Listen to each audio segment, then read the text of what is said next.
की ज्या शरीरामध्ये मी जन्मभर राहतोय, 50, 60, 70, 80, 90 वर्ष ज्या शरीरामध्ये जगतो, ज्या शरीरामधून मी या विश्वाचा अनुभव घेतो, विश्वाचा ज्ञान घेतो, त्या शरीराचा शेवटची घटना म्हणजे मृत्यू आहे. आणि या दोन घटनांच्या मध्येच प्रत्येक जण, तुम्ही, मी, प्रत्येक माणूस हा जीवन जगत असतो आणि जे काही आम्ही जगतो त्याला आम्ही जीवन असं म्हणतो. परंतु प्रश्न या ठिकाणी आहे, फार त्यांनी सुंदर एक शब्द वापरला, तो संस्कृत मध्ये आता मी बोलतो, की खरोखरच आम्ही अनेक क्षेत्रांच्या मधनं कार्य करतोय, अनेक अवस्थांच्या मध्ये आम्ही जीवन जगतोय, अनेक प्रकारचं ज्ञान इतकं प्रगल्भ आहे की ते प्रगल्भ ज्ञान आम्ही घेतोय. पण इतकं घेऊन सुद्धा आज प्रत्येक माणसाचं जीवन जर पाहिलं, अंतरंगानं अंतर्मुख होऊन जर आत्मविचार जर करायला लागलो, तर खरोखरच आम्ही प्रश्न कशासाठी जगतोय, आम्ही का जगतोय, आणि शेवटी जायचं आहे, पण या जीवनामध्ये नक्की आम्हाला काय मिळवायचं आहे. यालाच अत्याधुनिक भाषेमध्ये काळजीपूर्वक लक्षात घ्या, व्यक्तिमत्वाचा विकास हा शब्द वापरतो. जीवनाचा विकास हा निराळा आहे. ते मी करत नाही, तर इथं बसलेले सामाजिक आर्थिक कार्यकर्ते करत असतात. पण व्यक्तिमत्वाचा विकास हेच मानवी जीवनाचं प्रयोजन आहे. त्याला संस्कृत मध्ये म्हणलेलं आहे, आत्मकल्याणम एव कर्तव्यम. तुम्ही कोणीही असा, कुठंही असा, पण प्रत्येक माणसानं मृत्यूच्या पूर्वी जीवन जगताना आत्मकल्याण करावं. आणि आत्मकल्याण हा शब्द म्हणजेच व्यक्तिमत्वाचा विकास. इंग्लिशमध्ये शब्द आजकाल सगळीकडे वर्कशॉपमध्ये आम्ही वापरतो, पर्सनॅलिटी डेव्हलपमेंट.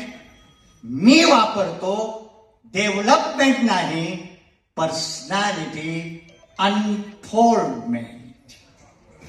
लक्षात घ्या. आणि हेच वेदांचं सूत्र आहे. लक्षात घ्या, काळजीपूर्वक.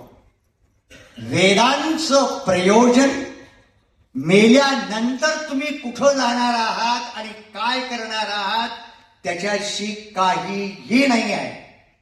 काळजीपूर्वक ऐका, प्रश्न विचाराल मला तुम्ही, उत्तर द्यायला मी तयार आहे सगळ्याला. वेदांचं प्रयोजन एकच, मगाशी हेही म्हणाले, एकच हे आज मानवी जीवन आहे. तुम्हाला आणि मला हे मानवी शरीर दिलेलं आहे, आणि या मानवी शरीरामध्ये एक अलौकिक अशी असणारी, दुर्मिळ अशी असणारी, जी कुठेही या विश्वामध्ये त्रिखंडामध्ये मिळत नाही, अशी शक्ती तुम्हाला प्रदान केलेली आहे. आणि ती शक्ती म्हणजेच अंतःकरण आहे, की ज्या अंतःकरणामध्ये 3 प्रकारच्या शक्ती आहेत. आता सांगतो तुमचे शब्द. पहिली शक्ती आहे ज्ञानशक्ती, दुसरी शक्ती आहे इच्छाशक्ती, आणि तिसरी शक्ती आहे क्रियाशक्ती. की ज्ञानशक्ती, इच्छाशक्ती आणि क्रियाशक्ती या तीन दुर्मिळ असलेल्या शक्ती सर्व मानव जातीला प्रदान केलेल्या आहेत. It is a great gift. तुम्हाला आणि मला परमेश्वरानं पाठवतानाच तुम्हाला या प्रदान केलेल्या आहेत. आता या तीन शक्तींचा उपयोग करायचा आहे आणि त्या शक्तींचा उपयोग करून मानवी जीवनाचा विकास, व्यक्तिमत्वाचा विकास करायचा आहे. म्हणजे काय करायचं आहे? यासाठी ज्ञानदेवाने पसायदानामध्ये 2 दृष्टांत दिलेले आहेत. लक्षात घ्या. चंद्रमेजे अलांछन, मार्तंडजे तापहीन. की आमचं व्यक्तिमत्व काय पाहिजे? की चंद्रमेजे अलांछन. कालच पौर्णिमा झाली, हनुमंताचा जन्म झालेला आहे. लक्षात घ्या. तर मानवी जीवनामध्ये अलांछन रहित असलेल्या पौर्णिमेचा विकसित असलेला जो चंद्र आहे, एकेका तिथीनं त्याचा विकास होत होत होत पौर्णिमेला येतो. आणि पौर्णिमेला म्हणजेच पूर्णता. पौर्णिमा याचा अर्थ पूर्णता. पुढं विकास संपला. तो विकास मानवी जीवनाचा झाला पाहिजे. बहिरंगाचा विकास नाही, तर तो अंतरंगाचा विकास आहे. तुमच्या अंतःकरणाचा विकास आहे. लक्षात घ्या. आणि तो कसा आहे? शब्द वापरलेला आहे, लांछन रहित वापरलेला आहे. आमच्या व्यक्तिमत्वामध्ये, आमच्या अंतरंगामध्ये लांछन आहे. कोणतं लांछन? काळा डाग आहे. आणि तो काळा डाग म्हणजे आमच्या अंतःकरणामध्ये असलेले सहज स्वाभाविक असलेले दोष. आणि ते दोष म्हणजेच 3 दोष आहेत शास्त्राप्रमाणे. आता हे आहेत म्हणून मला आज जरा शास्त्र थोडस बोलतो. 3च दोष. कोणताही माणूस घ्या, मल, विक्षेप आणि आवरण. हे प्रत्येकाच्या अंतःकरणामध्ये सहज स्वाभाविक असलेले दोष आहेत.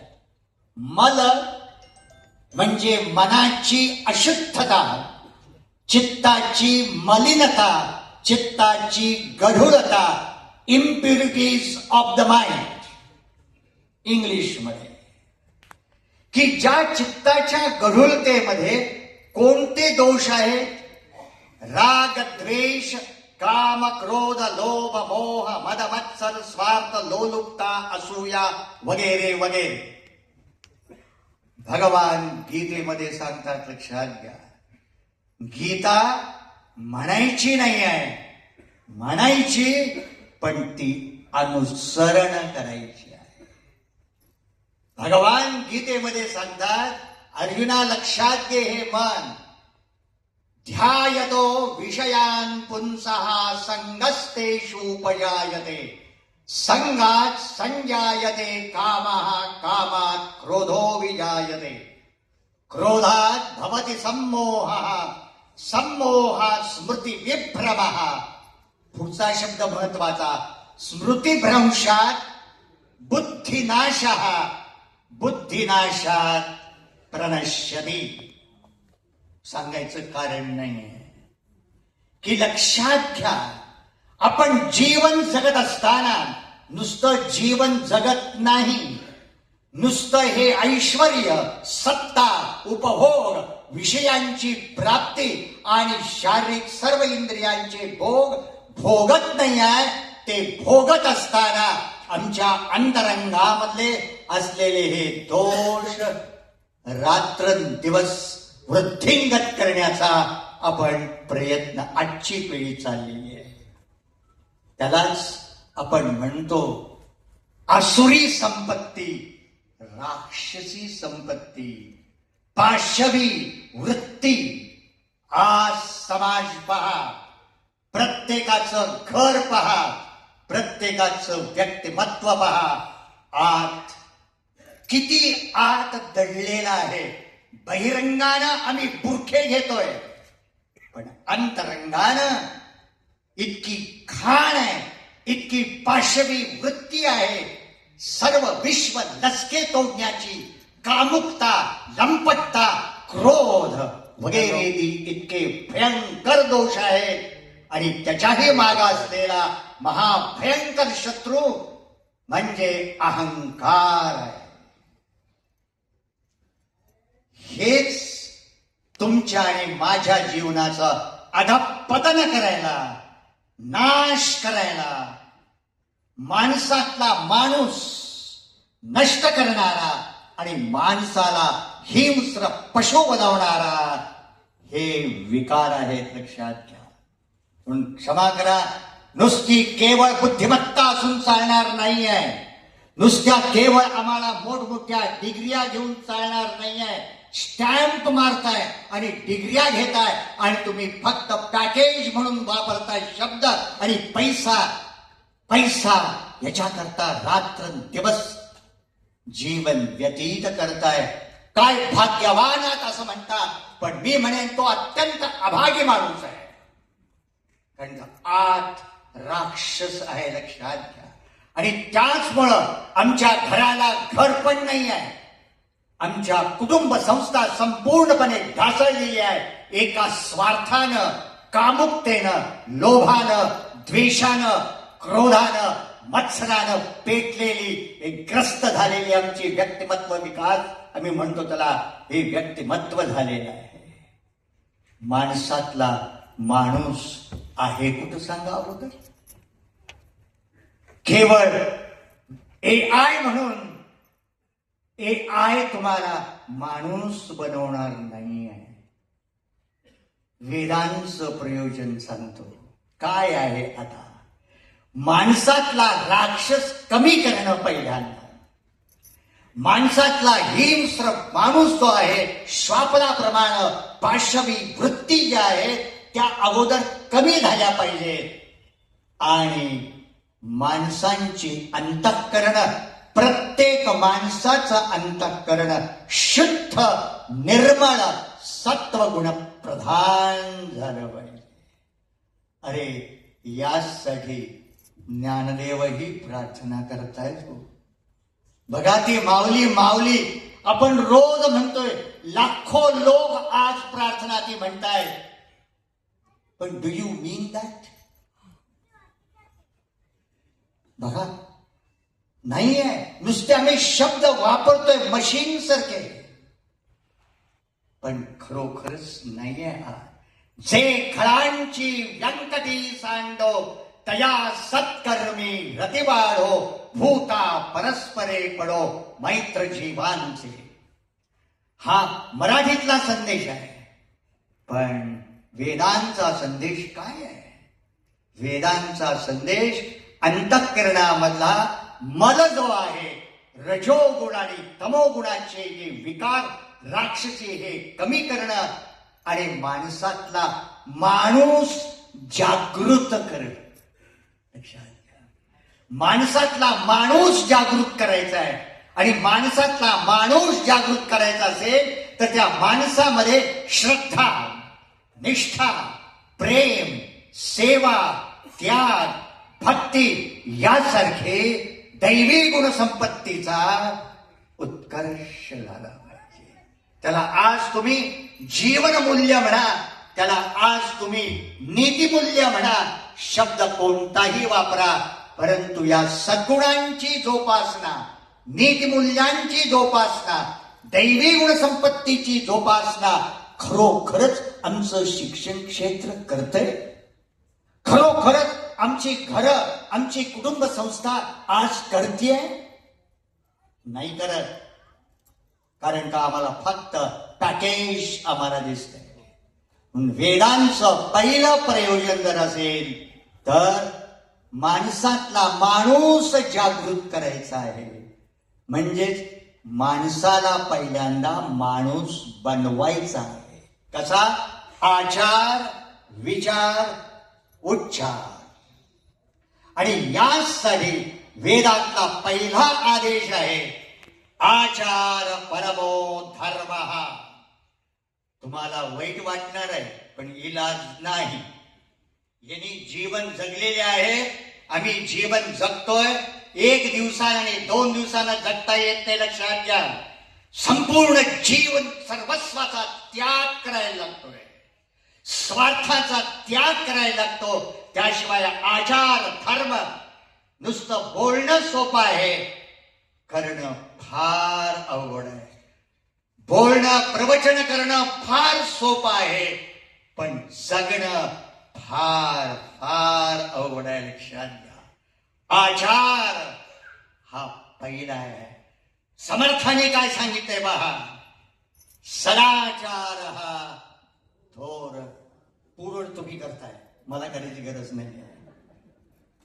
तुम्ही म्हणाल थोर सांडून येतो, मग तुम्ही काय म्हणाल, स्वामीजी तुम्ही थोर आहात, तुम्ही करा.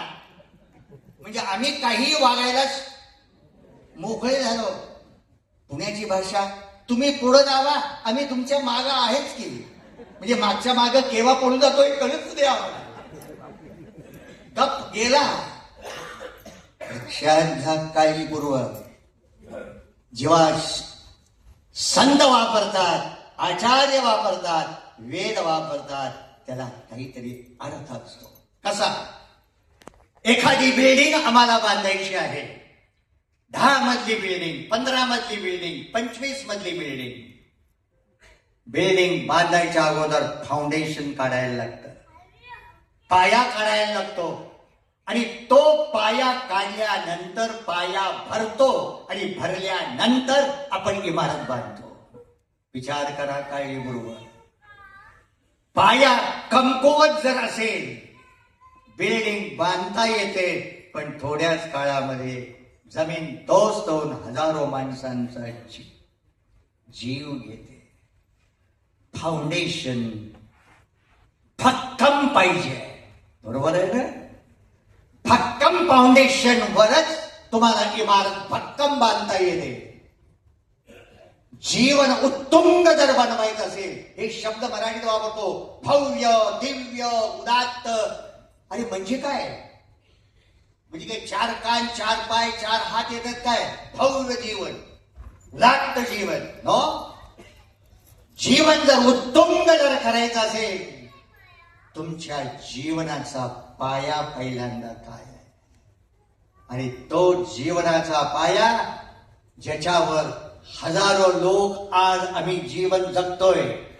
हजारो हे ऋत्विक ब्राह्मण तुम्ही त्याला म्हणतात, काय काय रे, जीवन जगतोय आम्ही, मरतोय त्यासाठी. अनेक संत आले आणि गेले, अट्टहास केला या जीवनामध्ये. आचार परमो धर्म, की या आचारावर सत्कर्म, सदाचार, धर्म अधिष्ठित असलेलं नीतिमूल्यांचं जीवन. क्षेत्र कोणतंही असेल, तुम्ही कोणत्याही अवस्थेमध्ये असाल, पण आचार कधीही माणसानं सोडू नये. सगळं व्यवस्थित असेल तर पूजा करणं फार सोपं आहे, देवदेवाला जाणं फार सोपं आहे. पण ज्या वेळेला जीवनामध्ये दुःखाचे प्रचंड आघात होतात, प्रचंड क्रायसिस येतात, त्यावेळेला तुम्ही धर्माचरण करता का? हा प्रश्न आहे. म्हणून धर्म, आचार धर्म, नीती धर्म एका दिवसाचे नाही आहे, 2 दिवसाचे नाही आहे, मरेपर्यंत. शब्द वापरतो आता संस्कृत मधला आमच्या, आमरणांत पर्यंतम. जीवनामध्ये शेवटचा श्वास घेईपर्यंत मेलो तरी हरकत नाही, पण मी माझे आचार धर्म सोडणार नाही, माझं नीती धर्म मी सोडणार नाही. ही त्या आचार धर्मावरची असलेली निष्ठा, श्रद्धा आणि समर्पित जीवन, हे पहिल्यांदा वेद सांगतात. लक्षात घ्या, आचार यालाच कर्म असं आम्ही म्हणतो. दुसरा दोष आहे विक्षेप, मनाची चंचलता आणि मनाचं भरकटणं. याची काय स्थिरता असेल? तुम्ही आता बघा किती वेळा मागं पुढं केलं ना त्यानं काहीतरी. आता तुम्हाला काय केलं? मागं पुढे केलं. आता पहिला शब्द, दुसरा शब्द, तिसरा तर परत पहिला, दुसरा, चौथ्या तर परत तिसरा, पहिला, दुसरा. हे नुसतं बोलताना सुद्धा तुम्हाला बोलता येणार नाही, आठवणार नाही आहे.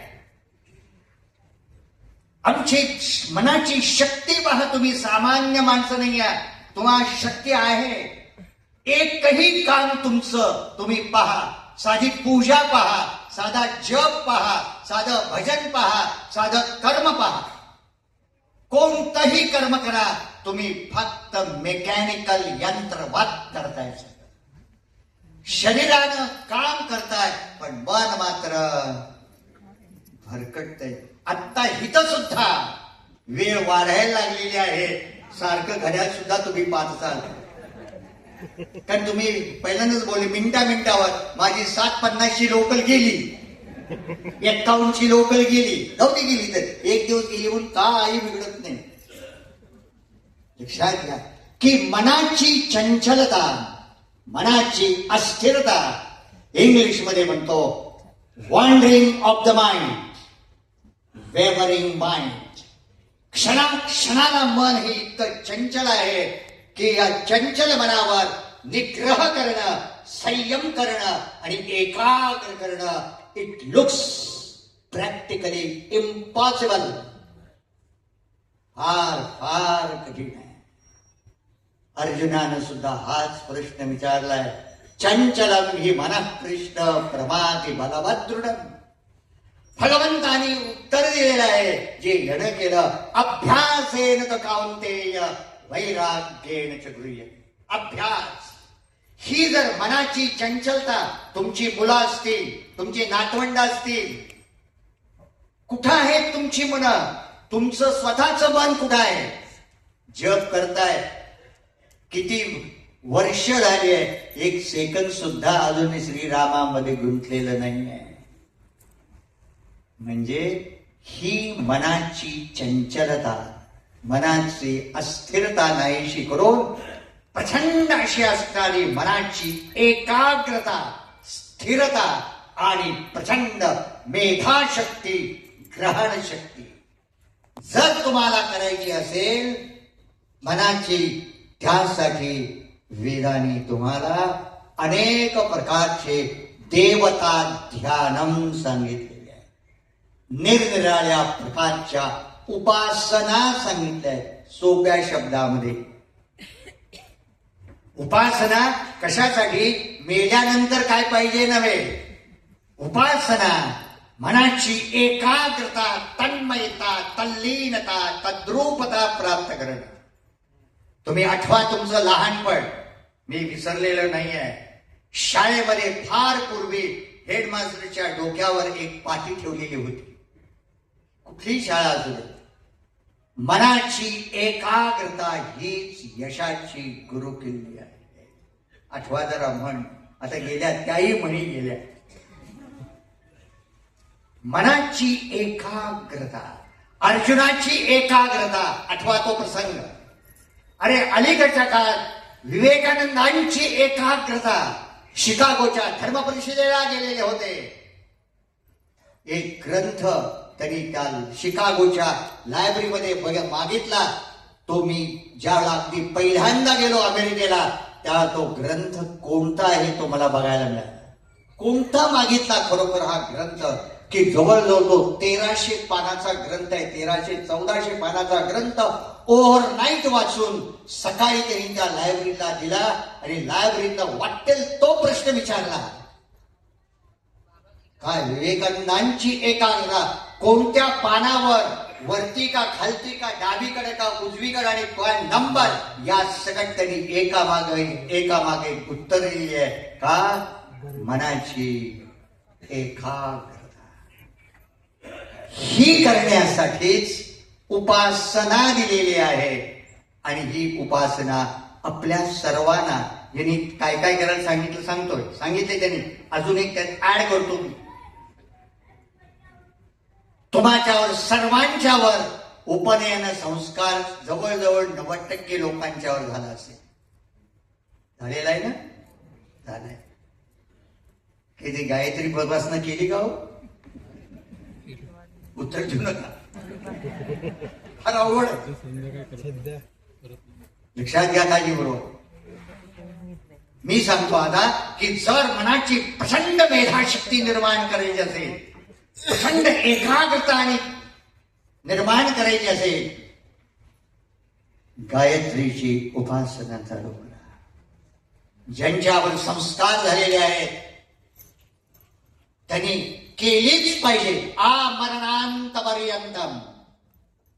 दोष आहेत लक्षात घ्या, केला नाही तर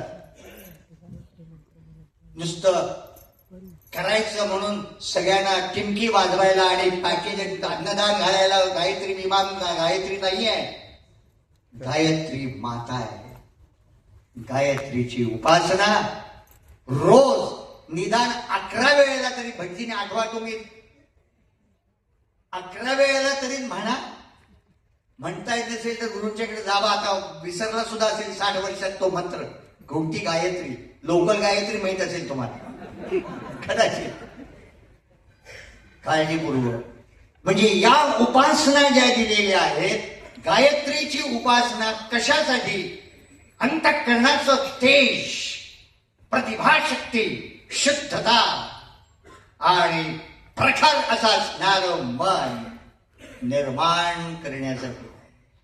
म्हणजे वेदांचं प्रयोजन कर्म आहे, उपासना आहे, की ज्यामुळं माणसातला राक्षस कमी करणं, पाशवी वृत्ती कमी करणं, मन शुद्ध सत्वगुण प्रधान करणं, आचार विचार आणि उच्चारानं स्वच्छ करणं आणि उपासनेनं मनाची तयारी करणे.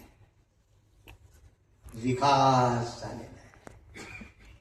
आणि सगळ्यात शेवटी जर असेल, आवरण शक्ती आहे, अंधार आहे, अंधार. तर या अंधाराचा अज्ञान रूपी अंधार आमच्या आत आहे. तुम्ही कितीही जरी ज्ञान घेतलं तरी अज्ञानीच आहात. पुढं काय? आता यांनीच सांगितलं एआय, आता एआय आणखीन 5 वर्षाने एआयची आयडी आणखी काय कोणाला काय माहिती, ही जाईल. अंतरंगामध्ये अज्ञानाचं आवरण आहे, अंधार. पुढं काय म्हणजे जीवनाचं पुढचं शेवटचं ध्येय काय? कोणतं? आमची प्रार्थना पहा. असतो मा सद्गमय, तमसो मा ज्योतिर्गमय, मृत्योर्मा अमृतम गमय. की भगवंताला प्रार्थना करतोय, मला काय पाहिजे आहे? मला खायला प्यायला नको आहे, मला आई भौतिक नको आहे, मला पारलौकिक नको आहे, मला काही नको आहे. का? तुझ्या कृपेनं मला सर्व काही मिळाले. पण मला नक्की काय पाहिजे? असतो मा सद्गमय. गमय हा शब्द वापरलाय. तू मला ने. कुठं ने? मेल्यानंतर? जिवंत असतानाच मला जायचंय आणि तोच मला न्यायचाय परमेश्वरा. कुठं? तर सत, चित आणि आनंद. जीवनामध्ये तुम्ही आणि मी जर काही शोधत असू तर एकच शोधतोय, शाश्वत चिरंतन सत्याचा शोध. दुसरा शोधत असेल तर शाश्वत तेजोमय असा असणारा तो ज्ञान, का सागर. आणि तिसरं जर असेल तर अमृतत्व म्हणजेच आनंदाचा सागर, आनंदाचे डोही आनंद तरंग. आठवा, एक साधा अंगठा बहादूर कधी शाळेत न गेलेला हा माणूस म्हणू शकतो, दरिद्री असलेला अन्नान्न दशा झालेला आनंदाचे डोही आनंद तरंग. आणि आम्ही सर्वजण 50, 60, 70 वर्ष जीवनाचा संघर्ष करतोय, मिळवतोय, खातोय, पितोय, पण तुम्ही म्हणू शकाल आनंदाचे डोही आनंद तरंग?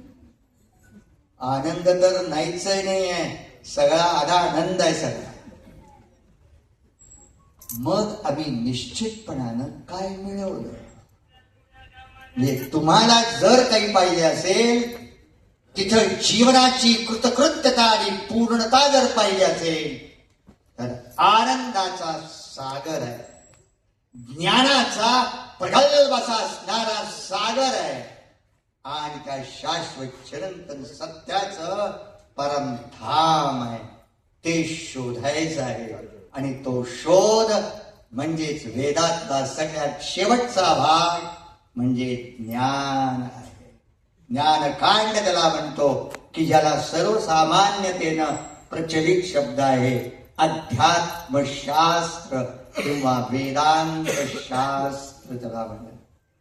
म्हणजेच वेदामध्ये कर्म, उपासना आणि ज्ञान या तिन्ही साधनाने अंतःकरणामध्ये केव्हाही कुठलाही असू दे मल, विक्षेप आणि आवरण नाहीस करून जीवन परिपूर्ण करणं हे जीवनाचं नवे वेदांचं प्रयोजन आहे.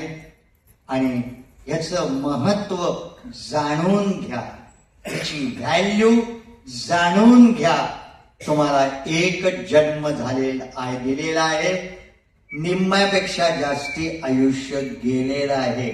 केव्हा मरणार आहोत मी स्पष्ट बोलतो, तुम्हाला माहित आहे. केव्हा मरणार आहोत माहीत नाही. आजची रात्र कदाचित नको, अजून जगा,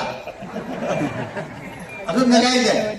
लक्षात घ्या, तुम्हाला माहित आहे माहीत नाहीये. लक्षात घ्या, आजचं जीवन, आजचा दिवस तुम्हाला मिळालेला आहे, उद्याचं मला माहित नाही आहे. घटका गेली, पळे गेली, तास वाजे, क्षणाधना, जनाधना, असं नाही शब्द. छंदने ते समर्थ आहेत, लक्षात घ्या. ते माऊली नाही आहे. माऊली म्हणतील जना, माऊली प्रेम करणारी आहे, समर्थ समर्थ आहे. छंदणीत पाहिजे, छंदणीत. तडाखे मिळाल्याशिवाय डोकं ताळ्यावर येत नाहीये. आता गोड बोलून प्रेमानं सगळं झालंय, आता फटके दिले पाहिजे. कळलं ना? घटका गेली, फळे गेली, तास वाजे, झणाझणा, आयुष्याचा नाश होतो, रामकार्य म्हणा. बस हेच जीवनाचं प्रयोजन तुम्ही पूर्ण करा. तुम्हाला शक्ती मिळो, स्फूर्ती मिळो, श्रद्धा, निष्ठा, प्रेम, सेवा, भक्ती, त्याग या सर्व गुणांचा या समाजामध्ये उत्कर्ष होऊ दे. हाच वेदांचा संदेश आहे. आणि याच वेदांच्या संदेशानं पूर्णतेपर्यंत जायचं आहे. पूर्णमदः पूर्णमिदं पूर्णात् पूर्णमुदच्यते पूर्णस्य पूर्णमादाय पूर्णमेवावशिष्यते. ओम शांती शांती शांती. शुभेच्छा, आशीर्वाद देऊन